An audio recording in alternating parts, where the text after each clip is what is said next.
ఇక కర్నూలుకు వెళ్దాం. కర్నూలులో గుప్త నిధుల వేటగాళ్లు పేట్రేగిపోతూ ఉన్నారు. 1000 ఏళ్ల చరిత్ర కలిగిన రాతి మెట్టని సర్వనాశనం చేసేశారు. ఆ డీటెయిల్స్ ఒకసారి చూద్దాం. సంగమం 9వ శిలాశాసనాలపై దుండగుల కన్ను పడిందా?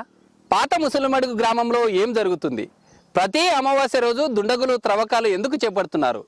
స్థానిక గ్రామాల ప్రజలు ఏమనుకుంటున్నారు? అధికారులు ఎలాంటి చర్యలు చేపట్టారు? అక్కడ జరుగుతున్న వాస్తవాలపై big TV special focus. Nandyal జిల్లా పాత ముస్లిమడుగులో గుప్త నిధుల వేటగాళ్లు రెచ్చిపోయారు. శ్రీశైలం జలాశయంలో నీరు తగ్గడంతో బయటపడిన 36 మెట్ల పురాతన రాతిబావపై అమావాస్య రోజున అర్ధరాత్రి కన్నేశారు. పల్లవులు, కాకతీయుల కాలం నాటి 1000 ఏళ్ల చారిత్రక సంపదే టార్గెట్ గా తవ్వకాలు చేస్తున్నారు. మూఢనమ్మకాలతో అర్ధరాత్రి పూజలు చేసి బావి చుట్టూ భారీ గుంతలు తవ్వి శతాబ్దాల నాటి కట్టడాలను సర్వనాశనం చేశారు. అమూల్యమైన మన చారిత్రక సంపదను కాపాడాలని, ఇలాంటి దుండగలపై కఠిన చర్యలు తీసుకోవాలని స్థానికులు డిమాండ్ చేస్తున్నారు.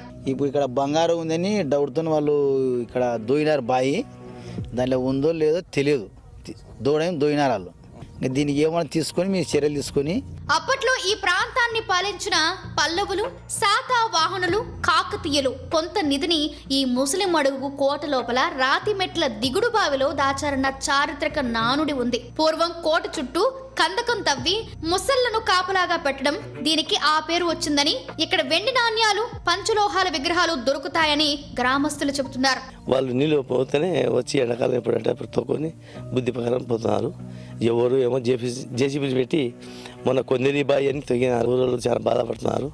అది ఎవరు తీసుకుపోతారేమో, మీరు డిపార్ట్మెంట్ కూడా దాని మీద చర్య తీసుకుని వాళ్ళు పట్టుకోవాలా. కాకతీయుల కాలం నాటి కోట అవశేషాలు, చారిత్రక కట్టడాలను నిధుల కోసం ధ్వంసం చేయడం స్థానికంగా కలకలం రేపింది. మూఢనమ్మకాలతో సాగుతున్న ఈ ఎపిసోడ్ పై అధికారులు రియాక్ట్ అవ్వాలి. గుప్త నిధుల కోసం దుండగులు చేపడుతున్నటువంటి త్రవ్వకాలతో భయాందోళనకు గురవుతున్నాం. ఇప్పటికైనా అధికారులు స్పందించి తక్షణమే చర్యలు తీసుకోవాలంటూ గ్రామస్తులంతా డిమాండ్ చేస్తూ ఉన్నారు. విడియల్స్ రావుతో శ్రీరామ్, బిగ్ టీవీ, నంద్యాల జిల్లా పాత ముసలిమడుగు నుంచి.